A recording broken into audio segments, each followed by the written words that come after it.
রাতের সেদ্ধ খাবার।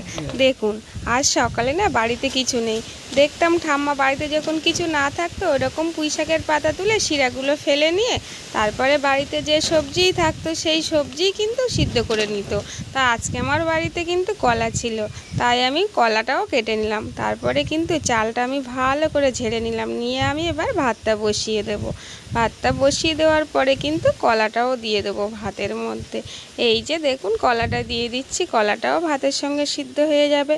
তারপরে ভাতটা প্রায় হয়ে যাওয়ার মতো, তখন কিন্তু আমি পুঁই শাকের পাতাগুলো দিয়ে কাঁচা লঙ্কা দিয়ে দিলাম।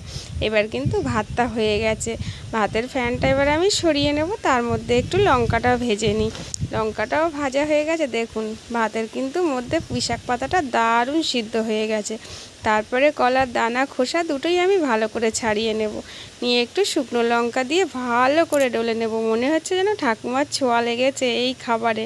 ঠাকুমা যখন করতো খাবারটা কত ভালোই লাগতো। তারপর পেঁয়াজ আর সর্ষের তেল দিয়ে ভালো করে কিন্তু মেখে নিলাম।